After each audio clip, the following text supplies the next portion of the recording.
नमस्कार दोस्तों, मैं फरमान खान हमारे चैनल में आप सभी का स्वागत करता हूं। और आज हम डिस्कस करने वाले हैं एमएस वर्ड सीरीज़ के थर्ड पार्ट को। तो चलिए शुरू करते हैं हमारे वीडियो को। तो इस वीडियो का पहला क्वेश्चन है, निम्न में से कौन एमएस वर्ड 2016 के बारे में सत्य नहीं है। ऑप्शन ए, एमएस वर्ड 2016 में टैब की संख्या 7 है। ऑप्शन बी, एमएस वर्ड 2016 में होम टैब का इस्तेमाल टेक्स्ट के लिए किया जा सकता है। ऑप्शन सी, एमएस वर्ड 2016 में इंसर्ट टैब का इस्तेमाल चार्ट को इंसर्ट कराने के लिए किया जाता है। और ऑप्शन डी, ये सभी। तो जब आप इस क्वेश्चन को पढ़ेंगे तो यहाँ पर 2016 जो वर्ड है जो आपको थोड़ा सा कंफ्यूज करेगा। तो आपको इस बात को याद रखना पड़ेगा कि जब भी एमएस वर्ड के सन को दिया जाए तो वहाँ इसका मतलब होता है कि हमने वर्जन के बारे में बात की हुई है। प्रत्येक वर्जन थोड़ा सा अलग है, उसके फीचर थोड़े से अलग हैं, तो आपको सारी चीज़ें याद रखनी पड़ेंगी। तो हम 2016 के बारे में बात कर लेते हैं कि एमएस वर्ड 2016 लेटेस्ट वर्जन्स में से एक है। यहाँ पर कुछ बड़े बदलाव किए गए हैं, जैसे कि यहाँ पर एक नया टैब है डिज़ाइन। यहाँ पर एक नया टैब दिया गया डिज़ाइन। यहाँ इंट्रोड्यूस सबसे पहले यहाँ नहीं हुआ, लेकिन है, इसमें इंट्रोड्यूस हुआ था 2013 में। तो इस वक्त यहाँ जो टैब की संख्या कुल हो जाती है वो हो जाती है कुल 8 टैब है। तो यहाँ क्या बोला, सत्य नहीं है। तो पहला स्टेटमेंट है, एमएस वर्ड 2016 में टैब की संख्या 7 है। जबकि मैं आपको क्या बता रहा हूँ कि यहाँ पर एक नया टैब और जोड़ा गया है, वो है डिज़ाइन। तो इसका आंसर हो जाएगा ए, कि भाई 7 टैब नहीं होते, 8 टैब होते हैं। तो ए सत्य नहीं अर्थात असत्य है। हम बाकी ऑप्शन के बारे में जान लेते हैं, सही है या गलत है। एमएस वर्ड 2016 में होम टैब का इस्तेमाल टेक्स्ट के लिए किया जा सकता है।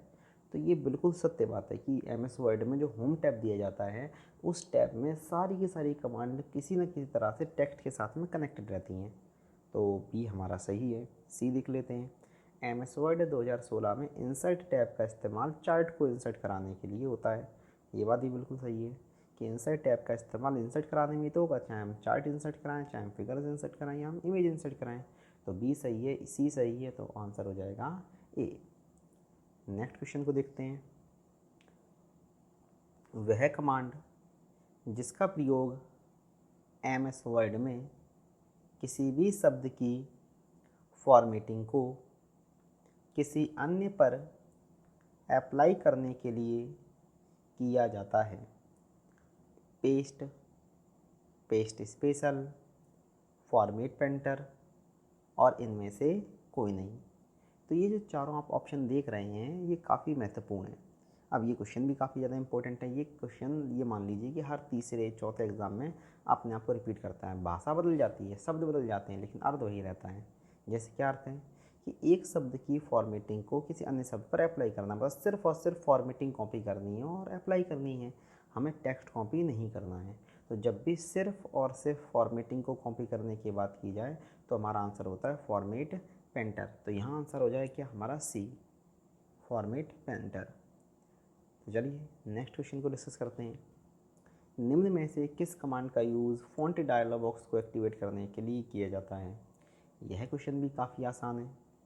अब बहुत सारे लोगों को लगता है कि फ़ॉन्ट डायलॉग बॉक्स जो होता है वो कंट्रोल+F से या कंट्रोल+Shift+F से खुलता है, जबकि ये बिल्कुल सीधा सिंपल सा आंसर है कि इसका आंसर होता है कंट्रोल+D। तो फ़ॉन्ट डायलॉग बॉक्स को ओपन करने के लिए हम कंट्रोल+D का इस्तेमाल करते हैं, और कंट्रोल+Shift+D का इस्तेमाल होता है डबल अंडर लाइन के लिए। ये चीज़ याद रखना, दोनों ही शॉर्टकट के एग्ज़ाम में कई बार फ्रिक्वेंटली पूछ रहे हैं। चलिए चौथे क्वेश्चन की ओर चलते हैं। वह कमांड जिसका प्रयोग किसी भी टेक्स्ट के बैकग्राउंड को हाईलाइट करने के लिए किया जाता है, उसके लिए डैश टैब का इस्तेमाल करेंगे। Highlight text colour, background colour, font और होम।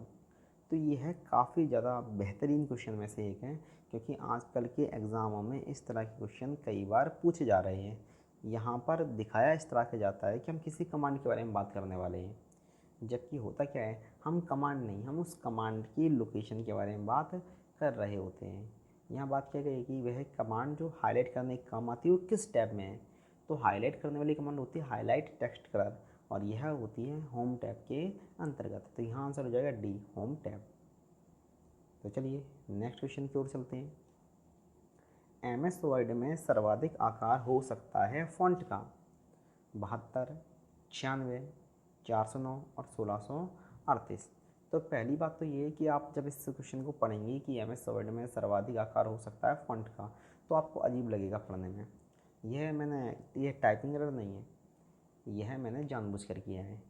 इसके पीछे रीज़न है क्या, कि होता क्या है कि जब भी किसी पेपर को सेट किया जाता है तो उसकी जो लैंग्वेज होती है वो इंग्लिश होती है, और जब वह उसे जब उसे हिंदी में ट्रांसलेट करते हैं तो यहाँ पर कुछ बदलाव हो जाते हैं, वहाँ ग्रामेटिकली सेंटेंस इनकरेक्ट हो जाता है। तो इस तरह की इनकरेक्ट क्वेश्चन से निपटने के लिए मैंने ये क्वेश्चन डाला था कि आप समझ सकें कि इसका अर्थ है क्या। तो सही क्वेश्चन क्या है कि एमएस वर्ड में फ़ॉन्ट का सर्वाधिक आकार हो सकता है। और लोग कहेंगे यार ये तो बड़ा सिंपल क्वेश्चन है, और आंसर है 72 है, क्योंकि हमने सबने पढ़ रखा है कि एमएस वर्ड में फ़ॉन्ट की रेंज 8 से लेकर 72 होती है, जो कि सही बात है। रेंज 8 से लेकर 72 होती है, लेकिन वो सिर्फ होती है सिलेक्ट करने पर। लेकिन अगर यूज़र टाइप करना चाहे, लिखना चाहे, तो वो होती है 1638, अर्थात सबसे बड़ा फ़ॉन्ट 1638 होता है, ना कि 72। तो यहाँ पर भी आंसर क्या है, यहाँ पर भी आंसर हो जाता है हमारा डी, 1638। तो चलिए नेक्स्ट क्वेश्चन की ओर चलते हैं। वह कमांड जिसका प्रयोग किसी भी टेक्स्ट को किसी अन्य टेक्स्ट से बदलने के लिए किया जाता है, उसके लिए डैश यूज़ होता है। Find, replace, editing, home. तो ये काफ़ी आसान क्वेश्चन है कि एक टेक्स्ट को दूसरे से बदलना है, इंटरचेंज करना है। तो कई बार हम जब कपड़े खरीदने जाते हैं और हमें कपड़े खरीद लिए और वो हमें फिट नहीं होते या हमें पसंद नहीं आते, तो हम चेंज करने जाते हैं। चेंज कैसे करते हैं, हम उसको रिप्लेस कर लेते हैं। तो यहाँ पर भी आंसर क्या हो जाएगा, बी, रिप्लेस। तो चलिए नेक्स्ट क्वेश्चन को डिस्कस करते हैं।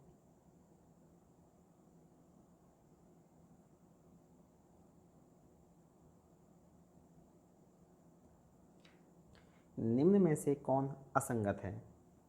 अब यह एक नए तरह का क्वेश्चन है जो एग्ज़ाम में काफ़ी ज़्यादा बार पूछने लगे हैं। होता क्या है कि यह जो 4 ऑप्शंस हैं उनमें से 3 कहीं ना कहीं किसी न किसी प्रकार से रिलेट करते हैं, और चौथा बिल्कुल अलग होता है। तो यहाँ जो आंसर होता है, आंसर है पैराग्राफ स्पेसिंग। अब क्यों है ये, इसका रीज़न सुन लीजिए। है क्या, bullets and numbering, line spacing और अलाइनमेंट, ये तीनों कमांड होम टैब की हैं, होम टैब के पैराग्राफ ग्रुप की। जबकि पैराग्राफ स्पेसिंग कमांड है पेज लेआउट के पैराग्राफ ग्रुप की। तो ये अंतर है, तो इसका आंसर हो जाएगा ए, पैराग्राफ स्पेसिंग। चलिए नेक्स्ट क्वेश्चन की ओर चलते हैं।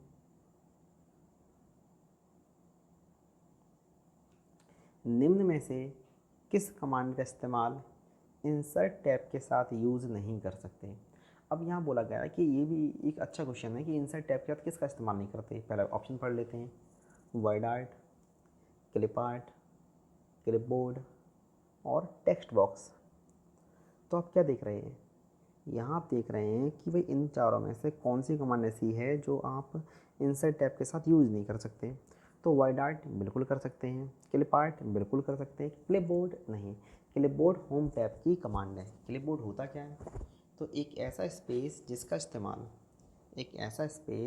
इस्तेमाल टेक्स्ट को कट और कॉपी करके रखने के लिए होता है, उस स्पेस को बोलते हैं क्लिप बोर्ड। तो यहाँ आंसर हो जाएगा सी।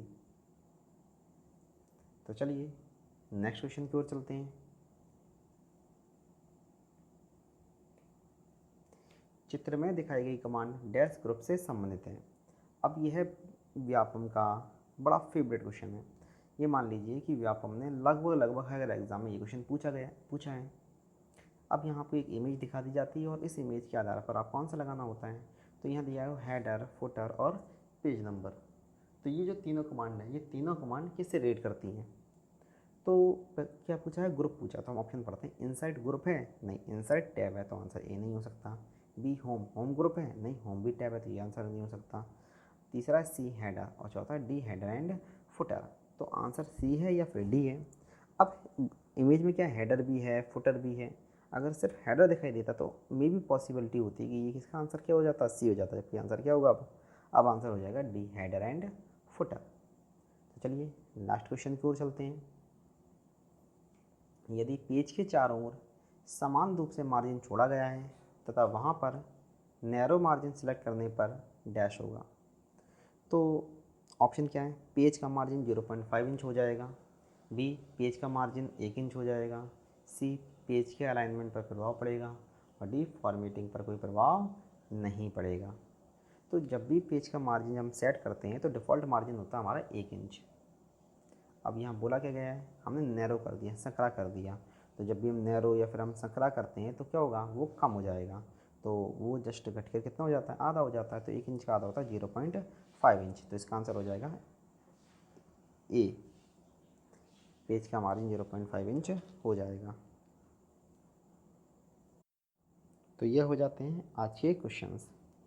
मैंने इस सीरीज़ के 2 पार्ट और बनाए हुए हैं, जिसकी लिंक आपको आई बटन पर मिल जाएगी। यदि आपको वीडियो पसंद आया हो तो आप इसे लाइक कीजिए, शेयर कीजिए और चैनल को सब्सक्राइब कीजिए। यदि आप कोई कमी दिखाई दी गई हो तो कमेंट कीजिए, या फिर कोई खुदा हो तब भी आप हमें कमेंट में बता सकते हैं। तो चलिए अब मिलते हैं नेक्स्ट वीडियो में। जाते जाते एक फैक्ट और सुन लीजिए कि MS वर्ड दुनिया का पहला what you see is what you get based word processing software है। मतलब MS वर्ड दुनिया का पहला WYSIWG